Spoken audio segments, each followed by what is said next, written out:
que pouvons-nous faire, Seigneur, si ce n'est te servir, vivre pour toi, t'adorer, te suivre. Merci, Seigneur. Fais de nous ce que tu veux. Change-nous, transforme-nous pour toi.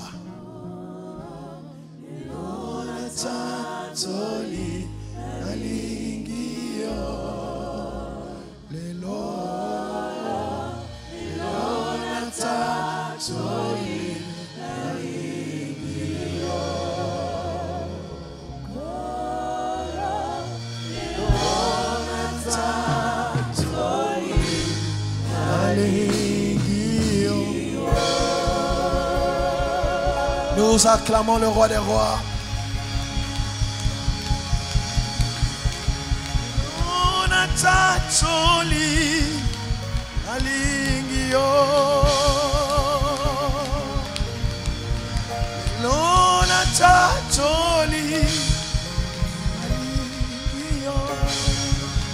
Au-delà de ce que je peux vivre et rencontrer,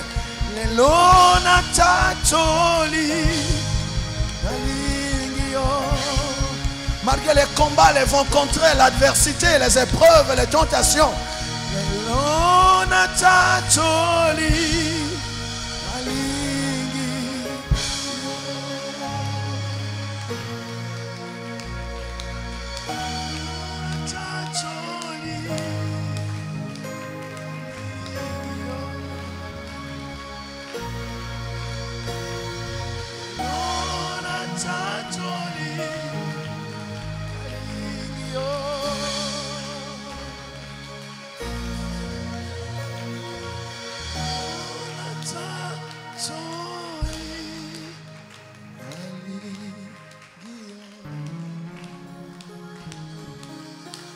Merci Seigneur.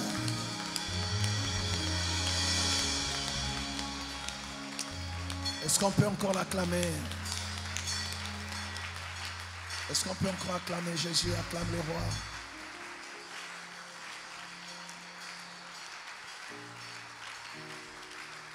Gloire à Dieu. Amen, amen. Alléluia. Que Dieu vous bénisse. Gloire au Seigneur. Alors nous sommes très contents de nous retrouver en ce culte pour honorer notre Dieu, mais aussi pour l'écouter. Est-ce qu'il y a quelqu'un qui veut écouter Dieu? Dis Seigneur, parle-moi.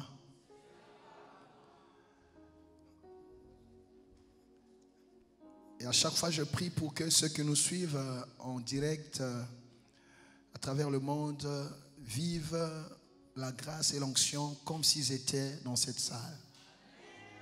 Que Dieu vous bénisse et que Dieu les bénisse aussi en aussi grand nombre qui nous suivent aujourd'hui. Nous acclamons le Seigneur. Gloire à Dieu. Bien-aimés, nous allons voir aujourd'hui, partager sur quelque chose que Dieu nous a donné, nous a inspiré. L'impact d'une vie transformée. L'impact d'une vie transformée. Vous êtes là? L'impact d'une vie transformée. Et nous prenons rapidement nos Bibles parce qu'on n'a plus beaucoup de temps. Dans Romains chapitre 12, nous allons lire du verset 1 au verset 3. Romains 12, 1 à 3. Je rappelle notre thème d'aujourd'hui, l'impact d'une vie transformée. Amen. Gloire à Dieu. Si vous avez trouvé Romains 12, 1 à 3, je lis la parole de Dieu dans le nom puissant de notre Seigneur Jésus-Christ. Je vous exhorte donc, frères, par les compassions de Dieu, à offrir vos corps comme un sacrifice vivant, saint, agréable à Dieu, ce qui sera de votre part un culte raisonnable. Ne vous conformez pas au siècle présent, mais soyez transformés par le renouvellement de l'intelligence, afin que vous discerniez quelle est la volonté de Dieu, ce qui est bon, agréable et parfait. Par la grâce qui m'a été donnée, je dis à chacun de vous de n'avoir pas de lui-même une trop haute opinion, mais de revêtir des sentiments modestes, selon la mesure de foi que Dieu a départie à chacun. C'est la parole du Seigneur. Veuillez vous asseoir, on acclame Jésus. Alléluia. Gloire à Dieu. Comme vous le savez, bien-aimés, nous sommes l'avant-dernier dimanche de l'année. C'est l'avant-dernier dimanche de l'année. Et vous savez, quand on va vers la fin, c'est souvent le temps du bilan. C'est le temps de voir qu'est-ce qui a marché, qu'est-ce qui n'a pas marché, qu'est-ce qu'on a pu faire, qu'est-ce qu'on n'a pas pu faire, qu'est-ce qu'on aurait dû faire qu'on n'a pas fait. Parce qu'on ne peut pas passer d'une année à une autre sans avoir fait l'état de lieu, sans s'être évalué. Voilà pourquoi aujourd'hui le Seigneur nous conduit dans ce partage, dans cette exhortation. Prenez comme cela vous parviendra, un enseignement, je ne sais pas. Mais en tout cas, c'est une pensée forte que Dieu m'a donnée et que j'aimerais partager et que le Saint-Esprit va certainement bien exprimer dans votre cœur. Amen. Nous parlons de la transformation, d'un changement d'état, changement de forme aussi. Et le Seigneur, comme le monde attend de nous qui sommes en Christ, en Jésus,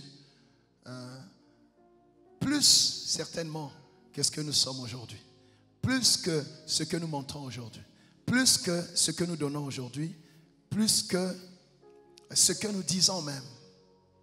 Le monde attend d'avoir la preuve. Le monde recherche les preuves de notre relation ou l'impact de notre relation avec le Seigneur.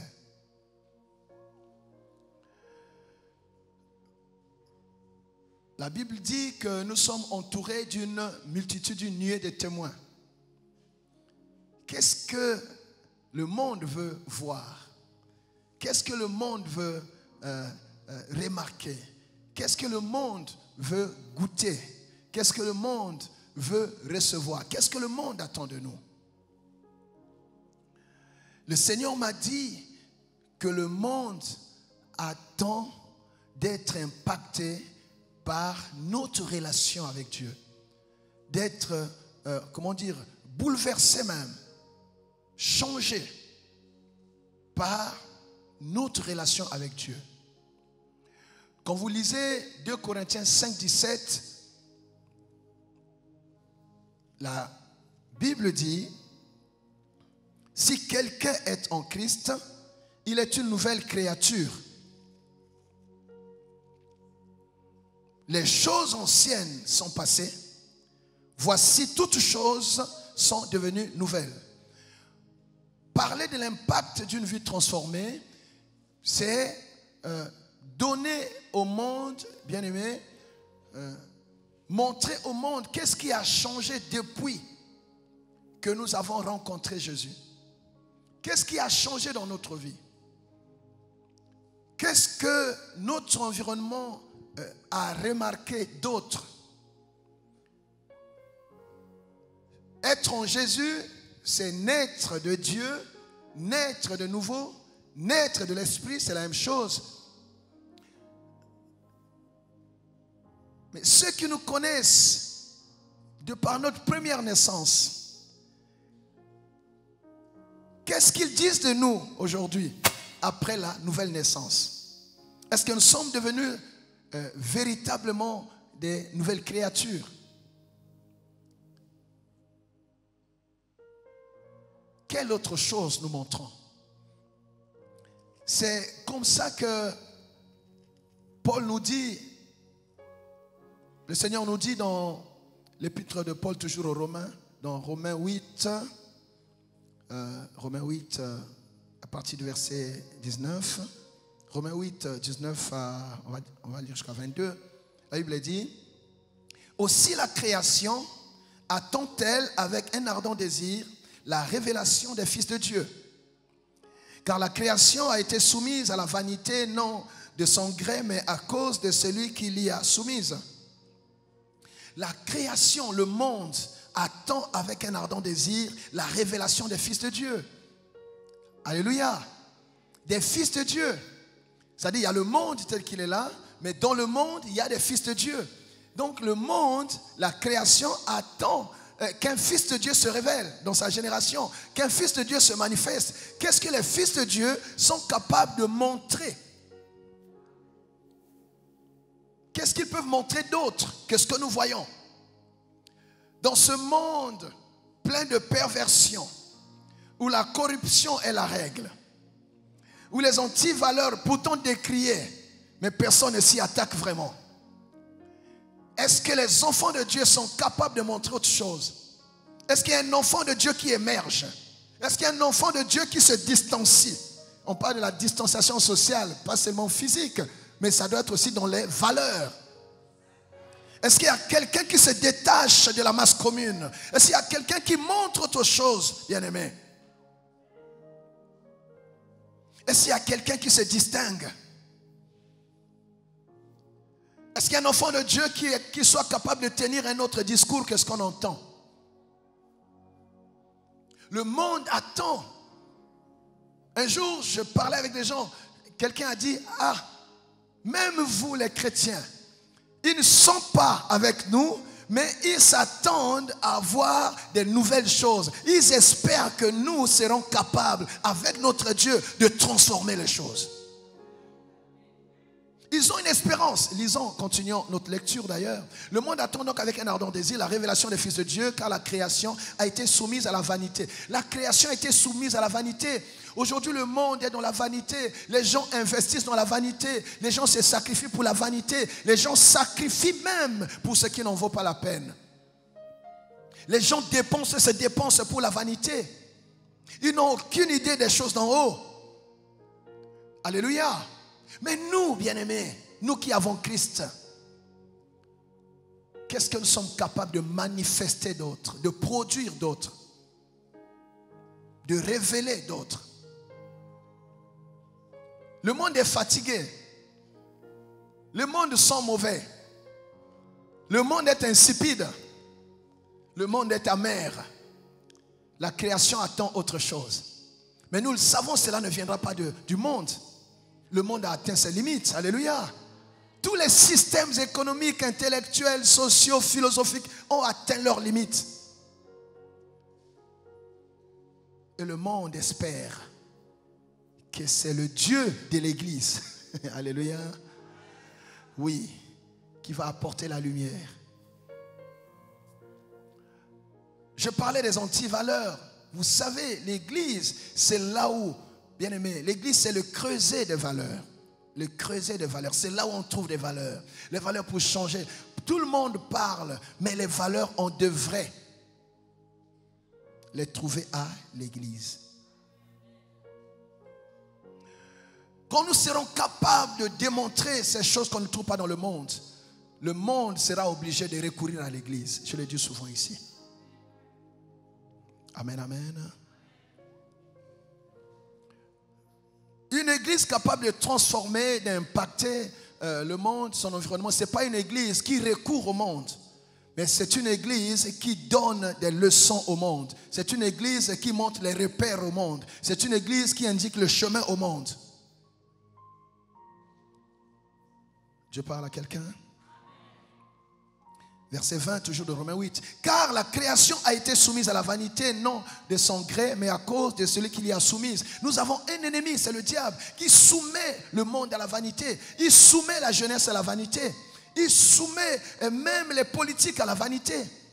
À la vanité. Ce qui a de la valeur, on n'y consacre pas beaucoup d'efforts ou d'attention. Mais souvent on est dans des choses... voyez-vous? Mais c'est le diable qui impose cela. Mais la solution viendra d'où? De l'Église. L'Église qui est l'appui et la colonne de la vérité. Quand le monde se perd dans la vanité, l'Église présente la vérité. Je parle à quelqu'un? Et cela est une responsabilité.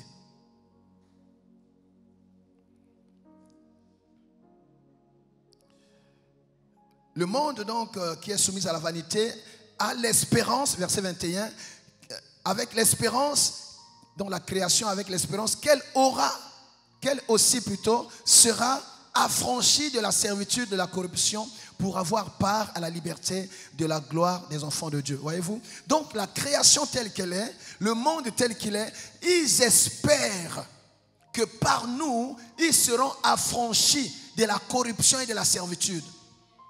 Donc ils attendent ça de l'Église. Non, bien-aimés, Dieu nous a investis d'une mission dont nous ne mesurons pas vraiment la portée. Dieu ne descendra pas en chair et en os. Jésus, on attend, il viendra, il posera ses pieds sur le mont des Oliviers. Oui, on n'en est pas encore là. Aujourd'hui, c'est nous qui le représentons. Aujourd'hui, nous sommes ces témoins. Il a dit, vous recevrez une puissance, le Saint-Esprit survenant sur vous et vous serez mes témoins. C'est nous qui témoignons Christ. C'est par nous qu'on connaîtra Christ. C'est par nous, bien-aimés, qu'on reconnaîtra celui en qui nous avons cru. Donc le monde espère. Même dans votre famille, il y a des gens qui espèrent. Ils ne sont pas encore avec nous ici, mais ils espèrent que peut-être avec votre Dieu, la famille verra clair. Alléluia. Peut-être parce qu'on a essayé les fétiches, on a essayé, ça ne marche pas. Non, laissons cet enfant prier. Peut-être que c'est par lui. Un jour, une autorité m'a dit, je peux vous le dire. Il dit, vous priez, parce qu'on ne sait pas d'où viendra la solution. Donc, ils sont dans leurs histoires, mais ils disent, peut-être qu'avec leur prière, les choses pourront changer. Alléluia. Ils espèrent. Mais, vous savez, dans leur monde, où tu es avec eux, mais si tu n'es pas avec eux, il faut être sérieux. Et quand tu es sérieux, ils te respectent. Notre problème, pourquoi nous n'impactons pas? Parce que nous ne montrons pas beaucoup de sérieux dans ce que nous sommes et dans ce que nous faisons. Nous disons qu'eux, ils sont dans le faux, mais ils sont sérieux et sincères dans le faux. Ah, ils sont très sérieux et sincères, mais dans le faux. Alors, maintenant, si nous voulons qu'ils nous rejoignent, soyons sérieux. Soyons sérieux. Amen. Tu ne dois pas être un chrétien qui, parce que tu as rencontré une difficulté, tu donnes l'impression que tu t'étais trompé. Non, je n'aurais pas adapté. Non. Quelqu'un qui a goûté Christ, c'est un chemin de non-retour. Alléluia. Je peux manquer à manger, mais cela n'atteindra pas ma relation avec Dieu. Je peux manquer des habits, mais cela n'atteindra pas ma relation avec Dieu. Non, ma relation avec Dieu ne dépend pas de ce que je peux trouver aujourd'hui ou demain. Ma relation avec Dieu est au-delà de ce que le monde peut me présenter. Alléluia. Je parle à quelqu'un? Souvent, nous pensons qu'une fois qu'on est chrétien, ça va, tout va bien. Non, si tu es chrétien, c'est que tu as déjà embrassé quoi? La persécution, la souffrance, les combats. Quelqu'un qui s'engage véritablement dans la vie chrétienne, bien aimé, si le monde t'acclame du 1er au 31, le monde te porte sur le typo, tu as un problème. Tu as un problème. Jésus nous a dit que ceux qui voudront le suivre, ils seront comment? Persécutés. Donc quand nous avons des problèmes, quand nous avons des combats, moi, quand quelqu'un vient me dire, pasteur, j'ai trop de problèmes, c'est par, comment dire, parce que je suis pasteur, je ne vais pas te choquer, je prierai pour toi. Mais dans mon cœur, je dis, mais c'est normal parce que tu es chrétien. Oui. Alléluia. Un chrétien, tu t'attends. Donc tes souffrances, ce n'est pas un événement. Ce qui est bien dans la chrétienté, c'est que tout ce que nous vivons, Dieu nous en a déjà parlé. Nous savons qu'est-ce qui nous attend. Nous savons ce que nous vivrons. C'est différent de l'autre côté là-bas. Là-bas, tu entres d'abord et tu découvres certaines choses après. Ici, tout est écrit. Dès que tu donnes ta vie à Jésus, tu sais qu'il y aura des combats, tu sais qu'il y aura des persécutions. Alléluia. Pierre dit, ne vous inquiétez pas parce que même vos frères dans la foi à travers le monde, ils ont les mêmes souffrances. Il n'y a pas un autre diable. Le même qui a osé attaquer même Jésus, c'est le même qui va t'attaquer. S'il a attaqué Jésus, ce n'est pas toi qu'il va laisser en paix. Nous ne n'impacterons pas seulement par notre position sociale. Nous n'impacterons pas seulement par, bien aimé, nos biens matériels. Je le dis souvent, vous savez, il y a des gens qui n'ont jamais prié, qui ont plus que ce que nous cherchons. Nous impacterons par des valeurs. Nous impacterons par la vie de Christ en nous. Nous impacterons par la nature de Dieu en nous, l'amour, alléluia. Oh, quelqu'un dit un bon amen. Non, le monde attend plus que nos paroles. La preuve de ta chrétienté doit être au-delà de la fréquentation d'une église. Ce n'est pas ta régularité à l'église. Ce n'est pas ton appartenance à un groupe à l'église. Ce n'est pas la grosseur de ta Bible. Ce n'est pas l'appartenance à une famille chrétienne qui va prouver que tu es chrétien. Ce n'est pas ça qui va changer ta famille. Ce n'est pas ça qui va impacter ta société. Le monde attend plus que ça. Le monde attend avec un ardent désir la manifestation des fils de Dieu. S'il y a des fils de Dieu, s'il y a aussi les fils de... On doit voir la différence sur le terrain. Est-ce que Dieu parle à quelqu'un? Tu vois? Or, nous savons que jusqu'à ce jour, la création tout entière soupire et souffre les douleurs de l'enfantement. Oui. Les douleurs de l'enfantement. Il faut aussi que ta relation avec Dieu enfante de quelque chose qu'on peut voir. Hein? Ta relation avec Dieu a enfanté déjà de quoi? Quels sont les fruits de ta relation avec Dieu dans ta famille? Vous savez, quand il n'y a pas de fruits, tu es inutile. Quand il n'y a pas de fruits, on n'a pas besoin de toi. Quelqu'un m'entend-il? Voilà, bien-aimé. L'impact d'une vie transformée. Cette transformation, on peut rapidement parler de comment est-ce qu'on peut aboutir à cette transformation. La transformation n'est pas possible si on n'a pas fait une vraie rencontre avec Jésus. Le problème que nous avons, c'est que nous avons beaucoup de gens dans nos églises, mais nous ne nous inquiétons pas de ce qu'ils ont rencontré ou non Jésus.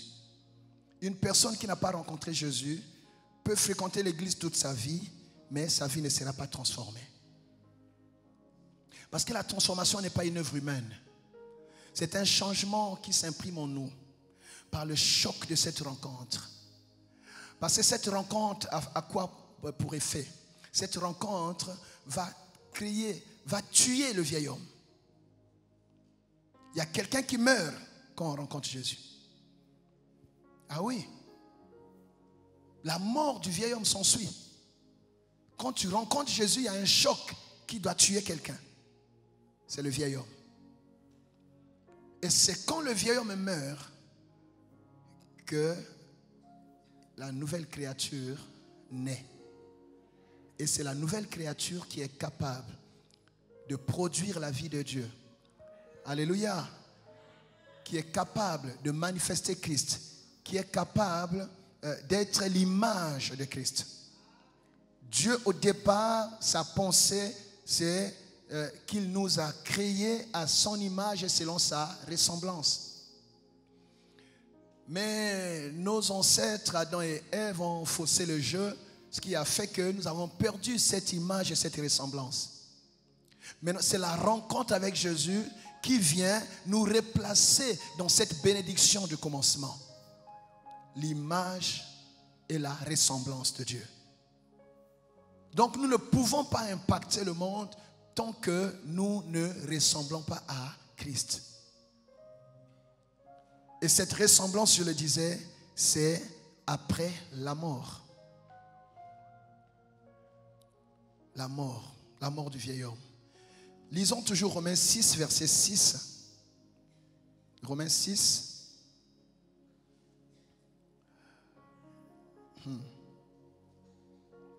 Prenons 5 à 6. Romains 6, 5 à 6. En effet, si nous sommes devenus une même plante avec lui par la conformité à sa mort, voyez-vous, nous le serons aussi par la conformité à sa résurrection. Verset 6. Sachant que notre vieil homme a été crucifié avec lui afin que le corps du péché fût détruit pour que nous ne soyons plus esclaves du péché. C'est quand tu as expérimenté la mort du vieil homme que tu es affranchi de l'esclavage du péché. Souvent nous parlons de délivrance, mais vous savez, nous nous trompons de paradigme, nous nous trompons. Est-ce que nous devons d'abord rechercher la délivrance des démons ou la délivrance du péché? Hein? C'est ça. Souvent nous attaquons aux démons, mais on laisse le péché tranquille. On met la charrue avant les... Oui. Christ, par sa mort et sa résurrection, il nous a délivrés de l'esclavage du péché. Moïse les a sauvés de l'Égypte, Israël de l'Égypte. Jésus nous a délivrés de l'esclavage du péché. Et dès que le problème du péché est résolu, alors, bien aimé, le reste est facile. Le péché, c'est la part qui attire les démons. Donc, ça ne sert à rien de chasser les démons si ce qui lui donne un confort dans ta vie est en place. Je parle à quelqu'un? Alléluia.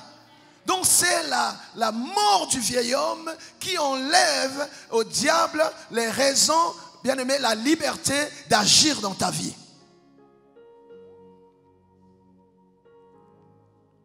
Mourir en soi. C'est quoi le Seigneur a dit un jour, si ta main c'est le problème, fais quoi? Meurs à ta main. Que ta main meure. Si ce sont tes pieds qui te causent des problèmes, meurs dans tes pieds. Hein? Qu'on te coupe. Bon. Ça c'est Dieu qui parle, mais nous savons que les autres, dans d'autres religions, ils le pratiquent physiquement. Quelqu'un qui a volé, on l'ampute de la main qu'il a utilisée pour voler. Donc, la transformation vient premièrement de la rencontre avec Christ. La rencontre. Il faut une conversion authentique. Et quand tu sens qu'il y a des choses qui te résistent dans ta marche chrétienne, malgré les efforts, ça te résiste, bien-aimé, demande encore plus de Dieu. Dis, Seigneur, je veux plus de toi. Je veux plus de toi dans ma vie. Parce que plus tu te rapproches de Dieu, plus tu te détaches du monde. Plus tu montes dans la connaissance de Dieu, plus tu te détaches de la connaissance du monde, des choses de la terre. Plus tu cherches Dieu, moins le monde sera ta préoccupation. Parce que tu seras tellement occupé à chercher Dieu que tu n'auras pas assez de temps à t'occuper des choses du monde. Dieu parle à quelqu'un? L'impact d'une vie transformée. Alors une fois qu'on a fait cette rencontre, la transformation reste néanmoins un processus. Un processus, comme Paul l'a dit aux Romains, de renouvellement. Ne vous conformez pas au siècle présent. Quelqu'un qui est transformé, il n'a plus le même regard sur le monde. Il n'a plus le même regard sur les choses qui pouvaient être pour lui d'une grande attraction hier. Il n'a plus le même regard. Pourquoi? Parce que les choses ont changé. Il ne voit plus le monde de la même façon. Il ne conçoit plus les choses de la même façon. Amen, amen. Alléluia. Alléluia. Voyez-vous? Donc une fois qu'on a fait cette rencontre avec le Seigneur, l'étape d'après c'est quoi? Parce que j'ai dit la transformation c'est un processus. C'est maintenant la relation avec la parole de Dieu. C'est la parole de Dieu qui nous change. C'est la parole de Dieu qui nous aide à grandir et à croître dans la foi. Comme nous avons besoin de manger pour croître, et mûrir et avoir la maturité physique et autres, nous avons aussi besoin de la parole de Dieu. L'homme ne se nourrira pas seulement de pain, mais de toute parole qui sort de la bouche de Dieu. La parole de Dieu nous donne la stature, l'étoffe spirituelle qui convient pour résister au monde, pour résister à la réalité, pour vivre, être capable de vivre selon la volonté de Dieu.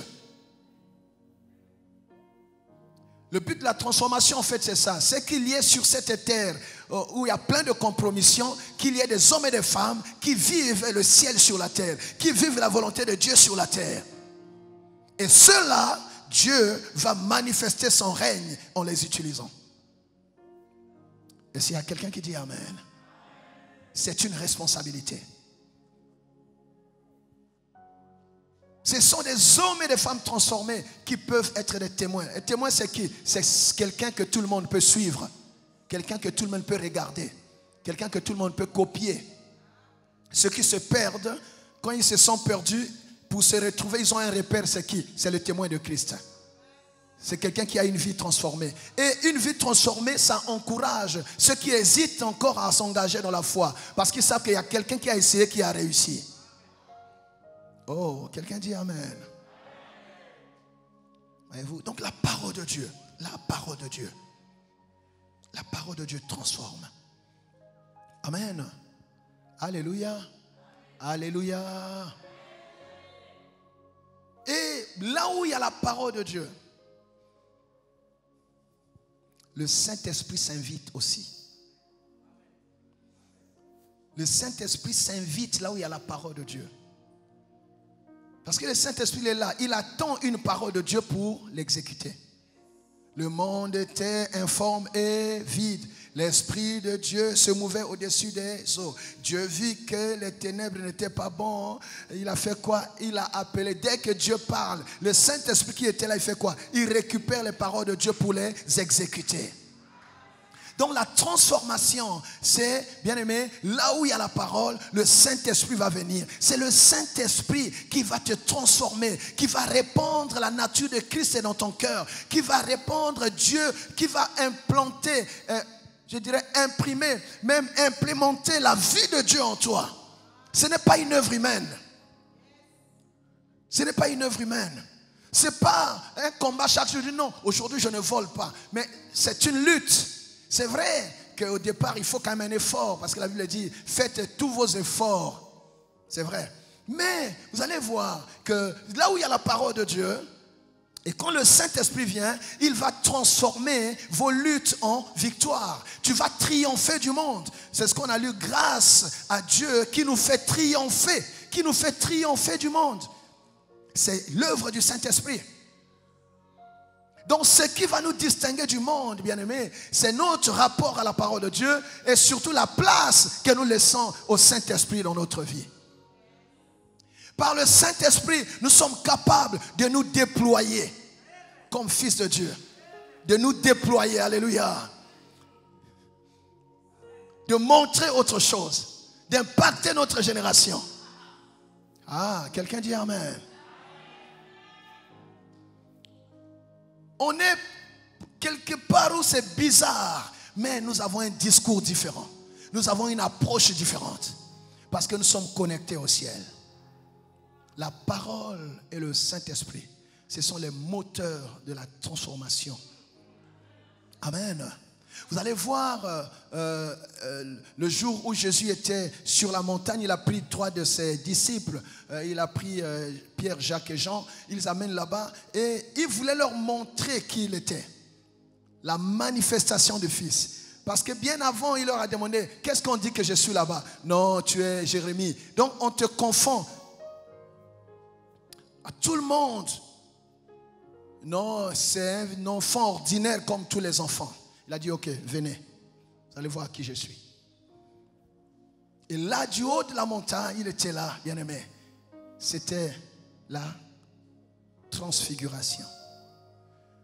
Vous allez voir que Moïse est apparu. Moïse, qui est la parole, le symbole de la parole. Et il y a eu Élie aussi, qui est le symbole du Saint-Esprit. La parole et le Saint-Esprit, la transfiguration. Quand tu laisses la place à la parole de Dieu, au Saint-Esprit dans ta vie, bien aimé, ta vie ne peut pas être médiocre. Tu ne peux pas avoir une vie chrétienne médiocre. Nous prions beaucoup, mais la qualité de notre chrétienté est médiocre. Pourquoi? Parce que chrétiens, nous voulons être chrétiens loin de la parole. Nous voulons être chrétiens, mais en nous conformant au siècle présent. Nous ne sommes pas appelés à nous diluer, à disparaître, à nous conformer au monde, à prendre les couleurs du monde. C'est nous qui donnons la couleur au monde. Alléluia. Oh, quelqu'un m'entend-il? Le monde doit prendre ta couleur. Ce n'est pas à toi de prendre la couleur du monde. Ne vous conformez pas au siècle présent, mais soyez transformés par le renouvellement de l'intelligence. Cela n'est possible qu'avec la parole de Dieu et le Saint-Esprit.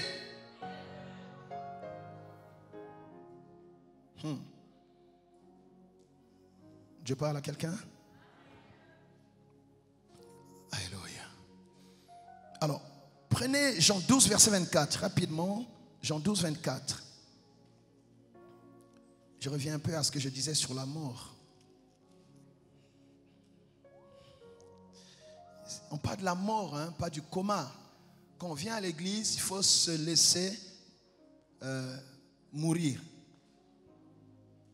Il faut vraiment mourir. Pas le coma seulement. Parce que quelqu'un qui est dans le coma, on peut le réanimer. Si tu es réanimé, tu revivras avec ce que tu as laissé. Tu récupéreras cela. Mais si tu es mort, quand tu reviens, c'est une autre personne. Jean 12, 24. En vérité, je vous l'ai dit, si le grain de blé qui est tombé en terre ne meurt, il reste seul. Mais s'il meurt, il porte beaucoup de fruits. Tu vois? Le monde attend les fruits en fait. Il y a trop d'églises, il y a beaucoup trop d'églises. Mais le monde attend des fruits. Il y a beaucoup trop de... sur une ruelle, vous avez 5, 10 églises. Mais où sont les fruits? Le nombre que nous sommes capables de transformer notre société. Beaucoup trop d'églises. Beaucoup trop d'hommes de Dieu. Bon, là je parle comme le monde. Mais nous savons qu'il y a peu d'ouvriers. Mais c'est une façon de parler. Nous, aujourd'hui, nous sommes le fruit, bien aimé, des vies transformées des 12 disciples. Même si un a fait défection, il a été remplacé. Amen. L'enseignement qu'ils ont reçu, donc la parole, ajouté au Saint-Esprit qui est descendu à la chambre haute, c'est ça qui a impacté tout le monde. Nous sommes le résultat de leur travail. 12 personnes. 12 seulement. Qui au jour de la Pentecôte se sont entourés avec d'autres qui étaient menés 120, c'est vrai. Le Saint-Esprit les a tous impactés. Pourquoi 120? C'est juste pour dire que même si tu n'as pas été à l'époque physique de Jésus sur la terre, mais si tu reçois l'Esprit qui agit avec Jésus, qui agit avec les apôtres, tu es capable de faire ce que Jésus a fait. Tu peux faire même plus. Alléluia. Tu es capable. Ne te minimise pas. Ne te dis pas pauvre femme. Dans la chambre haute il y avait aussi des femmes. Si quelqu'un veut que je lui répète encore cela. Les femmes ont reçu le même Saint-Esprit. Ne dis pas je suis jeune. Paul a dit à Timothée que personne ne méprise ta jeunesse. Je préfère un jeune rempli du Saint-Esprit qu'un vieux qui se vautre dans le monde et dans les poubelles du monde. Un jeune avec le Saint-Esprit, il va me donner de la vitesse. Alléluia. Ah, quelqu'un dit Amen. Un jeune avec le Saint-Esprit, non seulement il a la force physique, mais il a aussi le Saint-Esprit. Il me prendra le fardeau de la vision. Et je pourrai marcher aisément parce que le fardeau, c'est quelqu'un qui est plus fort qui le porte. Quelqu'un dit Amen. Oh, Dieu cherche une femme. Cette femme, toi tu as déjà l'avantage d'avoir le cœur de Dieu. Une femme a le cœur de Dieu, alléluia. On n'a pas dit que l'église était un homme. L'église c'est une femme, c'est une épouse. Alléluia. Si en plus du cœur que tu as aussi le Saint-Esprit, c'est fini. C'est pour ça que vous êtes toujours les plus nombreuses dans les églises. Quand on enlève la femme, l'église est à quel l'engil sous terre. Nanya solo amen. Ah, donne-moi un bon amen. Non, le monde attend plus que les tenues que nous portons à l'église, plus que les tenues sacerdotales que nous portons, plus que les croix que nous portons, plus que les titres, plus que les rôles qu'on se distribue à l'église. Le monde attend plus que ça. Le monde attend d'être impacté par des vies réellement transformées. Transformées par la parole, transformées par le Saint-Esprit. Quand tu parles, on sent que celui-là a bu la parole et l'esprit du maître est en lui. Qui dit un bon amen?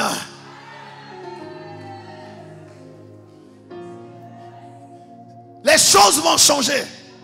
Parce qu'ici il y a des hommes et des femmes que Dieu est en train de transformer. Non, nous remporterons la victoire. Nous remporterons la victoire dans la famille. Nous remporterons la victoire de notre génération. Nous avons l'équipement. Nous avons ce qu'il faut. Nous avons la parole et nous avons le Saint-Esprit. Qui dit Amen? Dieu compte sur toi.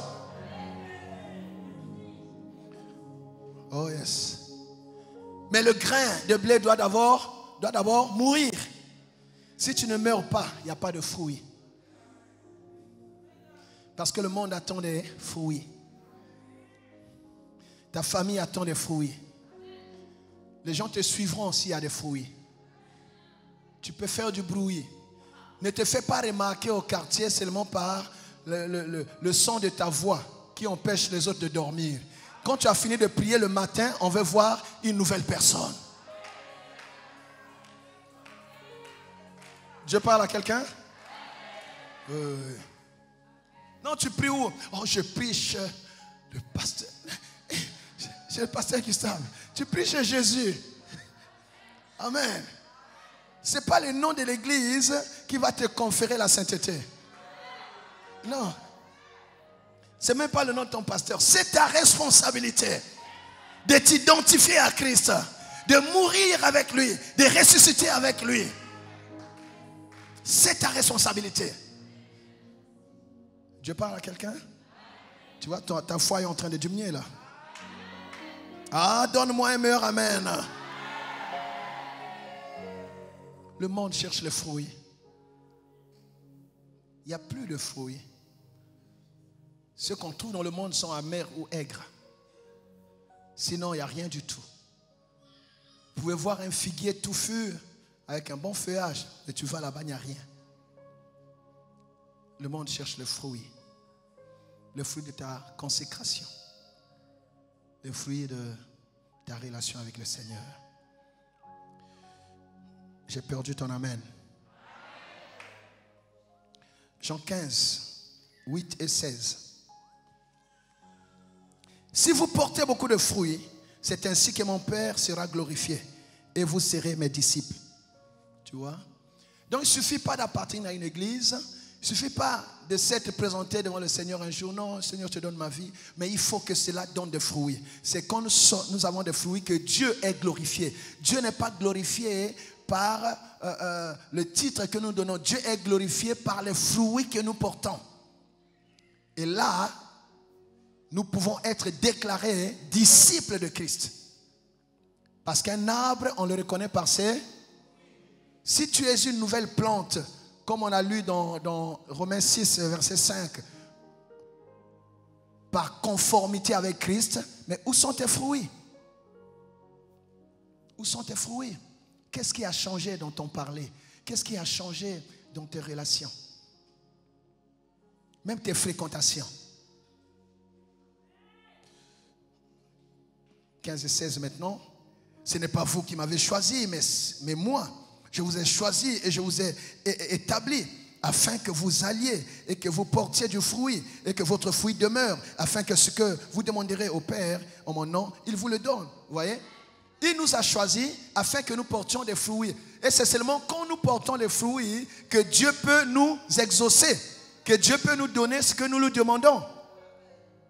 Mais souvent nous voulons recevoir les choses de Dieu sans nous donner l'obligation de porter. Dieu veut qu'on... Parce que s'il y a des fruits, il est honoré. Il est glorifié. Quand il y a des fruits, l'investissement de Dieu n'est pas vain. Dieu a investi son Fils. Il n'a pas trouvé mieux, plus que le sang de son propre Fils, c'est-à-dire la vie de son Fils, pour te sauver. Alors cet investissement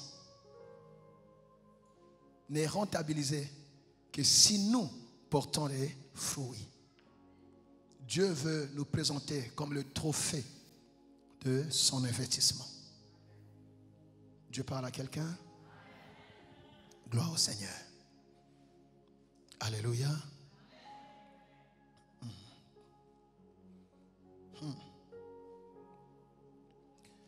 Gloire à Dieu. Alors, quel est donc cet impact qu'on peut attendre d'une vie transformée? Une vie transformée aura de l'impact quand nous serons ce que Dieu a dit en Matthieu 5, versets 13 à 14, vous êtes le sel de la terre. Tu ne peux pas impacter si tu ne deviens pas sel de la terre. Je disais, le monde est insipide. Le monde est amer, sinon aigre. Le monde n'offre rien de bon aujourd'hui. Et toi, tu es attendu. Réjouissez-vous. Non, pardon, Matthieu 5, j'ai dit, verset 13. Vous êtes le sel de la terre. Mais si le sel perd sa saveur, avec quoi la lui rendra-t-on?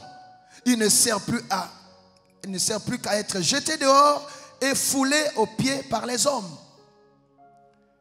Si le sel perd sa saveur, le sel c'est toi, enfant de Dieu. Le sel c'est toi, l'église. Si nous perdons notre saveur, mais quel modèle encore le monde va trouver? Quel repère encore le monde va avoir? Et ce qui est dans le mystère de sel, c'est que le sel ne fait pas de bruit. Là où on le met, on ne le voit plus. Mais on remarque ses effets. On remarque son travail.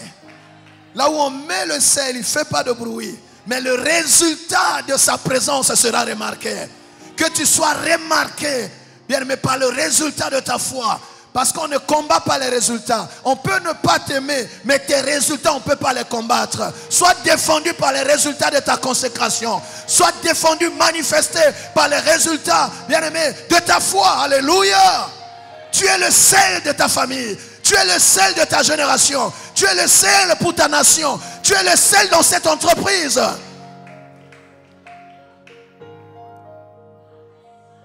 Le sel ne perd pas sa saveur, mais le sel donne la saveur. Ce n'est pas à toi de prendre la saveur du monde, mais c'est à toi de donner au monde la saveur de Christ. Alléluia. En réalité, le sel, c'est quoi? C'est Christ, c'est lui-même. C'est sa parole. Amen. Un jour, le prophète Élisée, il rentrait de sa séparation avec son père Élie.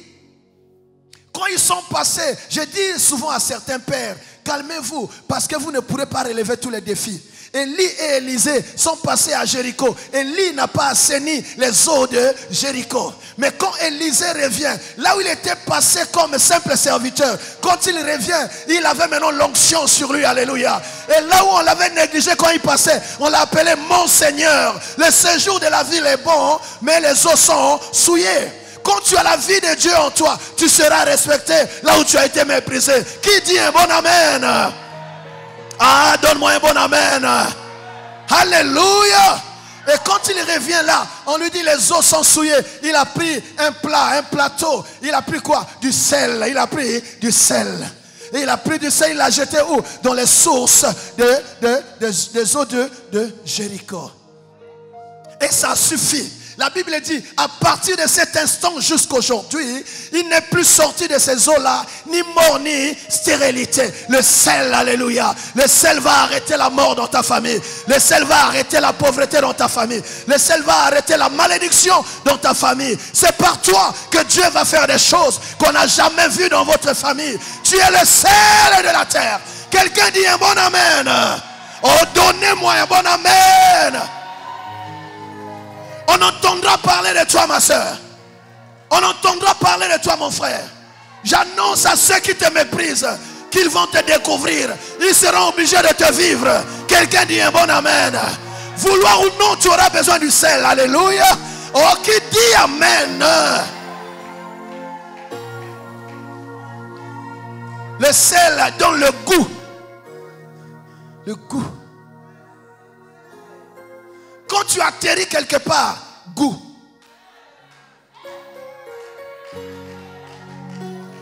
Oko comme ça makambo et lengi.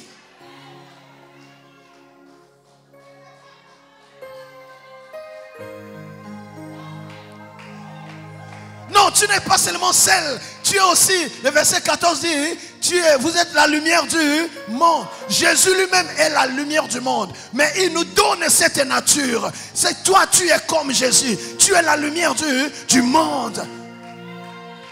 Pas Partout où tu arrives, les ténèbres doivent laisser la place à la lumière. Oh, quelqu'un dit un bon amen. Pourquoi la lumière du monde? Là où les gens ne voyaient pas clair. Quand tu atterris là avec ton Dieu, il faut famille et monde à clair. Ta famille doit voir clair. Ta génération doit voir clair. Quelqu'un donne un bon amen et Dieu le fait avec lui. La lumière, on ne peut pas la cacher. La lumière, on ne peut pas l'occulter. Vouloir ou non, tu seras remarqué. Vouloir ou non, bien-aimé, Dieu va t'imposer.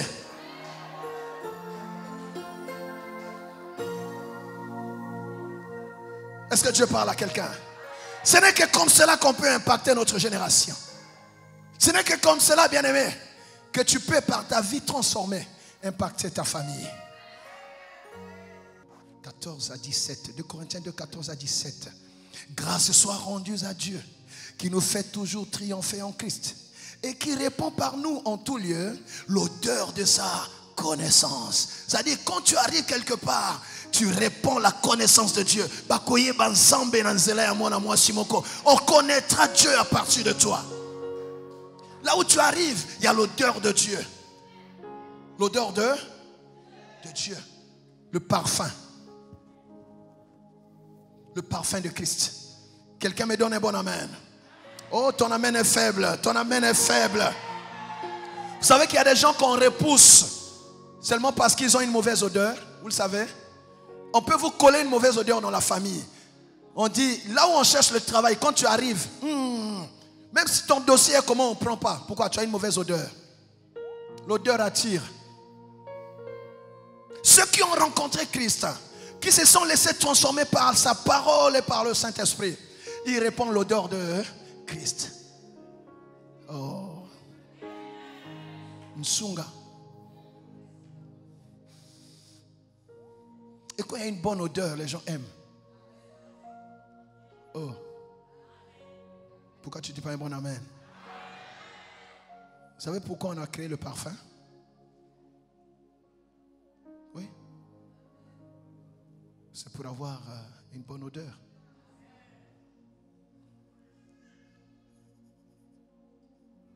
Je ne vais pas vous raconter exactement comment on est arrivé à créer le parfum, mais il y avait, je vous donne une idée, sans citer le peuple, dans les temps modernes, je ne sais pas, dans les temps modernes, il y a un pays où les gens n'aimaient pas trop se laver. Non, c'est vrai, ils n'aimaient pas trop se laver. Et pour cacher ça, et jusqu'à aujourd'hui, il y a des pays dans le monde où ne vous fiez pas à ce que vous... Et les gens n'aiment pas se laver. Voilà, quand il sort, il peut te vider toute une damgène de parfum. C'est pour cacher les mauvaises odeurs. Je referme la parenthèse. Amen, amen, amen. Parce qu'on me suit de très loin aussi. Alléluia. Gloire à Dieu. Voyez-vous donc le mystère de l'odeur. Dieu répand par nous en tout lieu, pas seulement à l'église. En tout lieu, nous répandons l'odeur de la connaissance de Christ. Quelqu'un qui connaît Christ, il y a une odeur sur lui. Verset 15. Nous sommes en effet pour Dieu la bonne odeur de Christ parmi ceux qui sont sauvés et parmi ceux qui périssent. Pas seulement à l'église. Le parfum du chrétien, l'impact, c'est seulement ici, il n'y a rien à faire. Ici, il n'y a rien. Quand tout le monde vient ici, il essaie d'être sérieux. Il n'y a pas trop de travail ici. Tu n'as personne à impacter ici. Et ici, on est à l'église. Mais c'est quand tu sors d'ici, là où tu vends au marché, là où tu es à l'école, il n'y a personne de l'église. Là où tu es au bureau, entouré des gens du monde qui ne parlent, qui débitent les insanités et autres. Quelle est ta façon de parler? Quel est le parfum que tu répands là-bas? Ici, quand on arrive à l'église, tout le monde change sa voix. Pasteur, oh Dieu est Dieu. Dieu m'a parlé, pasteur. Mais quand il finit là, attrape-le dehors, tu vas voir. Il y a des gens qui disent, si tu veux, je vais te montrer qui je suis. Ah, donc tu n'as pas encore changé. Donc tu vis sous une autre identité. Hein? Quelqu'un dit amen. Sorry. Alléluia. Tu vois? Donc, et ici, et parmi les gens du dehors. C'est surtout là-bas qu'on attend. Nous sommes entourés d'une multitude de témoins. Les témoins attendent l'odeur, la bonne odeur de Christ. Répands l'odeur de Christ dans ta génération, ma soeur, mon frère. On a besoin de connaître Christ. Le Dieu que tu connais, montre-le aux autres. Les uns, aux uns, une odeur de mort. Oui, il y a des gens qui sentent la mort. Est-ce qu'il y a déjà quelqu'un qui a été à la morgue?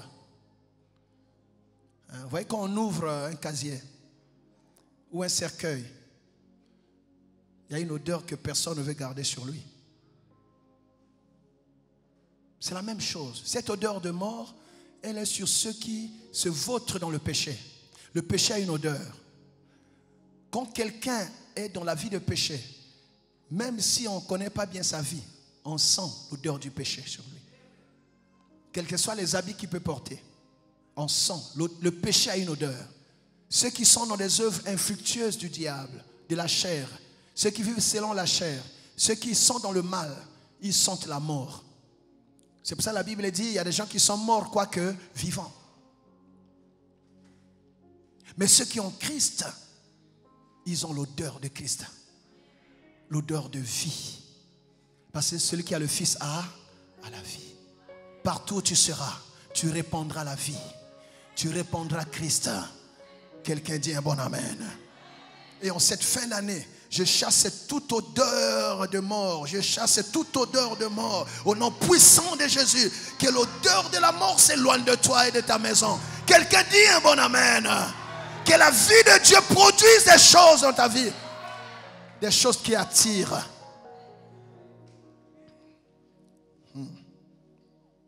Car nous ne falsifions point la parole de Dieu, comme font plusieurs, mais c'est avec sincérité.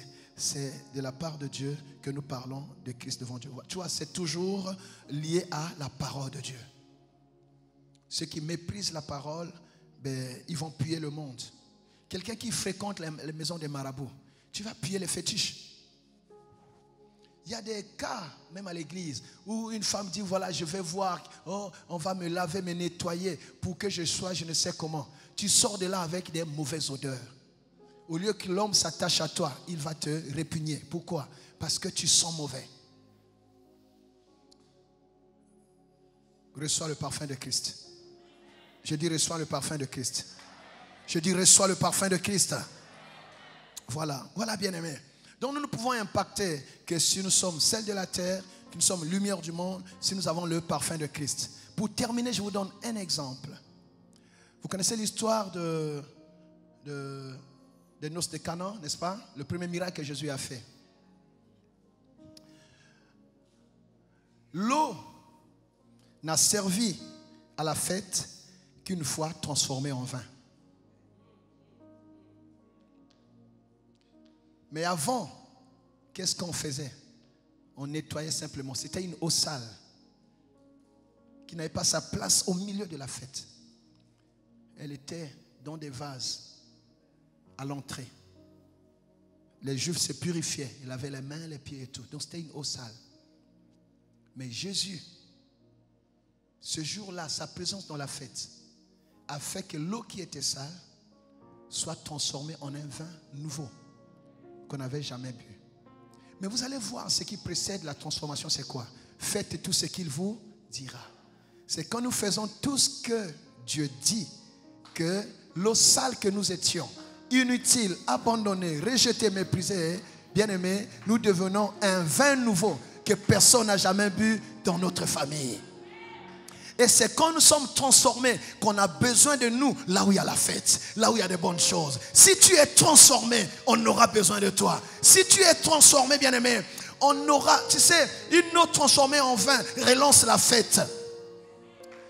Une famille qui était au bout du rouleau, là où les choses, on dit non, c'est fini. Tout le monde abdique et abandonne. Mais quand l'eau est transformée en vin, la fête est relancée. La joie revient, la paix revient. La chanson, les cantiques nouveaux retentissent. Alléluia. Tu es celui qui ramènera la fête dans ta famille. Tu es celui qui ramènera la dignité dans ta famille. Tu es celui qui ramènera, bien-aimé, une nouvelle histoire dans ta famille. Bien-aimé, une vie transformée, c'est un nouveau départ. Quelqu'un dit un bon amen. Si tu me parles de ton passé, je vais respecter ton passé. Mais je ne resterai pas sur ton passé. Moi, je prie Dieu pour ce que tu seras demain. Et Dieu est capable de ramasser n'importe quoi, bien-aimé, et en faire un vin nouveau. Dieu peut prendre n'importe quoi. Il prend de la poussière, il ramasse du fumier et il fabrique un grand. Quel que soit ce que tu es aujourd'hui, si tu te laisses transformer en faisant ce que le maître a dit, tu seras un vin nouveau qu'on va rechercher. La fête était déjà à la fin. Tout le monde avait plié bagage. Oh, comment la fête a pris fin. Non, Nani est solitaire. J'ai dit, Nani est solitaire. Le maître n'a pas encore parlé. Mais si le maître parle, cette eau-là que vous voyez, sale, elle va produire quelque chose de bon. Je dis que ta vie va réserver des surprises à beaucoup de gens. Je vois en toi une eau transformée en vin. Je vois en toi, bien-aimé, le sel. Je vois en toi la lumière. Personne ne pourra t'ignorer. C'est avec toi que le changement interviendra dans cette famille. C'est avec toi que, bien-aimé, la famille sera relevée. C'est avec toi que cette génération va découvrir de nouvelles choses. C'est avec toi que Dieu va opérer les années à venir.